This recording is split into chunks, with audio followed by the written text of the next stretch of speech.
नमस्कार मित्रांनो, आज मराठी भाषा दिनानिमित्त मी श्री मंगेश पाडगावकरांची एक कविता सादर करत आहे. सांगा कसं जगायचं, कण्हत कण्हत की गाणं म्हणत, हे तुम्हीच ठरवा. सांगा कसं जगायचं, कण्हत कण्हत की गाणं म्हणत, हे तुम्हीच ठरवा. डोळे भरून तुमची आठवण कोणीतरी काढतच ना. डोळे भरून तुमची आठवण कोणीतरी काढतच ना. ऊन ऊन ऊन ऊन दोन घास तुमच्यासाठी वाढतच ना.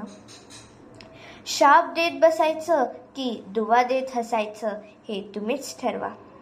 काळ्या कुट काळोखात जेव्हा काही दिसत नसतं, काळ्या कुट काळोखात जेव्हा काही दिसत नसतं, तुमच्यासाठी कोणीतरी दिवा घेऊन उभं असतं.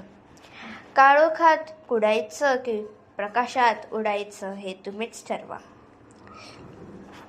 पायात काटे रुतून बसतात, हे अगदी खरं असतं. पायात काटे रुतून बसतात, हे अगदी खरं असतं. आणि फूल फुलून येतात, हे काय खरं नसतं. काट्यासारखं सलायचं की फुलांसारखं फुलायचं, हे तुम्हीच ठरवा.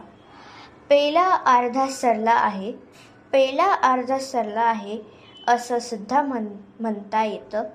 पेला अर्धा भरला आहे, असं सुद्धा म्हणता येतं. सरला आहे म्हणायचं की भरला आहे म्हणायचं, तुम्हीच ठरवा. सांगा कसं जगायचं, कण्हत कण्हत की गाणं म्हणत, हे तुम्हीच ठरवा. हे तुम्हीच ठरवा.